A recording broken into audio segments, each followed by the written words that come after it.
असलामुअलैकुम जी। मैं थोड़ा अपना भी नमान चिश्ती ते तुसी वेंदे पा मेरा यूट्यूब चैनल नमान लैलपुरिया ते अज दी जड़ी वीडियो ना मेरी बहुत स्पेशल कंटेंट है क्योंकि मेरे चैनल का मकसद ही होंदा पुराने गल्लां पुराने अगले दे वक्तां नूं याद करावना। अगले दे भाई एक कमेंट कीता है कि तू केड़ा केड़ा दौर याद दिवा दिता है और अगे तुहानूं मैं आखदा किधर टुर गया दौर पुराना पै गया केड़ी रात सारा टब्बर पी लेंदे सी पाइए दुध दी चाह।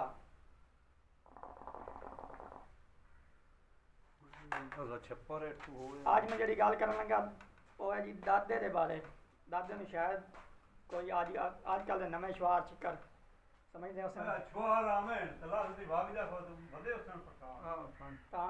हाँ चलो पता कर लेना दादे के बारे गल कर लगा। दादा होंदा ना प्यो दा प्यो दा प्यो होंदा है उन्हें दादा आने लेकिन पुराने दौर दादा आंदे हैं जनाब मिरासी नूं मीर आला जेड़ा मीर आला बंदा उन्हें दादा सददे हैं ते जेड़ी कोई कुड़ी होंदी है ना यानी कि एक बारी पेके होंदे गाना छुड़ा के जांदे हैं लैके ते ओह दोबारा आंदे हैं ना दोबारा लवन जांदे हैं ते ओह दादे नूं गलदे हैं मिरासी नूं आदन गलदे हैं उस कुड़ी नूं लवन परों ओह होंदा ही दादा ते ये दादे तो मिरासी दोबारा किवें बने इस बारे तुहानूं कुछ दसना चाहना क्योंकि उदों ये दौर आई एक बादशाह की कुड़ी आई बादशाह की धी आई वो शादी हो जाती ते परनीक गई ना जदों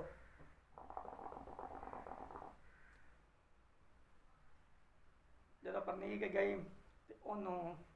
बादशाह आख्या आदे दादे ने आख्या मिरासी ने आख्या बहन जाके साड़ी नूंह नूं लैके आ उसे पिंड विच आई नूंह नूं ओह लवन बाबे आख्या सोचा भाई मैं तो बुढ़ा बंदा गर्मी औखा हो जासा गर्मी बहुत ज़्यादा तो मैं पोत नूं गलदा जा उस जी पोत नूं गलिया जा उस कुड़ी नूं लवन आपदी नूं यानी कि बादशाह की धी नूंह नूं लवन जदों दादा गया कुड़ी नूं लवन आ गया उत्ते घोड़े ते चढ़िया बह के उत्ते वग गया काफ़ी पद आई जांदा जांदा सुबह निकला शामी अपड़िया तो जो शामी अपड़िया ना तो उस कुड़ी नूं आखे तैयार हो शामी कुड़ी नूं लिया उत्ते घोड़े ते बवा के टुर पिया सारी रात ही सफ़र गुजरी रस्ते आराम करदे आ बंदे उठिंदे आ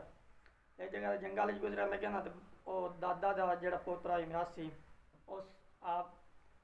खलोता घोड़ा थले उस आदे मुँह ते रगड़ के लाना गया दसो बादशाह धी वेख्या चुप करके कोई पूछे कोई ना कोई सफ़र किया करन तो बाद दिन हो गया तो फिर उस घोड़ा टलिया तो आद मुँह लाना कर दी।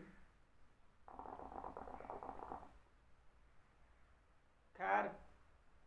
चलते रहे सफ़र करते रहे फिर जब चाक के नेड़े आया ना उस तरी बार फिर लाना करती आदे मुँह रगड़ के तुर पे जिस आए ना घर आई कुड़ी कुड़ी छड़े उस मिरासी का मुंडा चला गया वापस घर आपके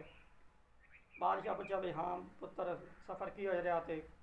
उस बाकी तो बाबा ठीक रहा सफ़र पर दादे जरा ना भरा भी तिना याद मुँह रगड़ के लाना करती उनकी वजह पुछनी की है।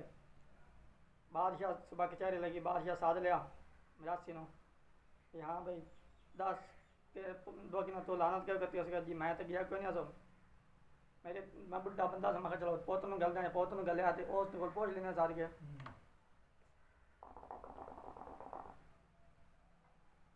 जो उस पोत नूं सद्या उन्हें को बादशाह पूछा भाई तू 3 बारी दिन कल लानत करती है आदे मुँह ते क्यों करती हो वजह मैं पूछना चाहना। उदों हक सच का दौर है लोग सच्चियां गल्लां करते हैं अजकल तो वरियां पा लेना एक गल लुकाउण वास्ते 100 कूड़ मारना पौंदा आपां नूं लेकिन उदों हक सच का दौर है सच्ची गल करते हैं सीधी गल करते हैं। उस जी दस दिता मिरासी के पुत दस्या कि मैं जदों घोड़े पर चढ़ा के आया जंगल टप्पिया तो मेरे दिल में शैतान आया है दिमाग शैतानी ख्याल आया तो मैं तां लानत करती कि मैनू किस पर गलिया साडा रुतबा किन्ना साडा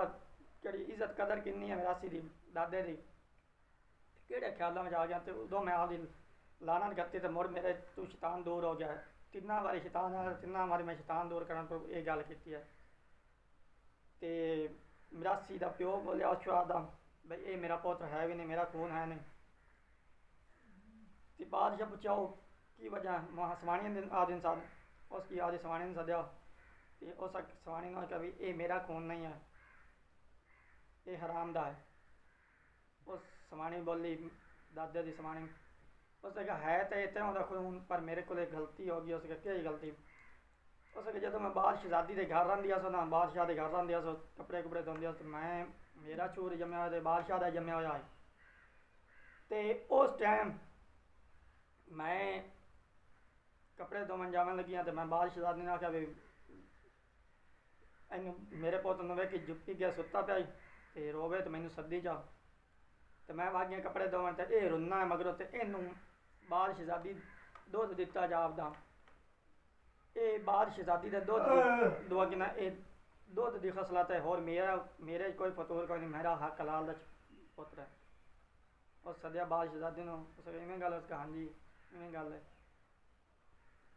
उस किस्सा मुख्तसर जनाब बादशाह उस दादे आख्या भाई जेड़े हैं ना साढ़े तो हुण पिछली नस्ल ये दादे वाला रुतबा साढ़ा खत्म हो गया, तो साढ़े तो बाद जेड़े मिरासी आने ना उन्होंने जबान वो तासीर नहीं आनी, क्योंकि अगे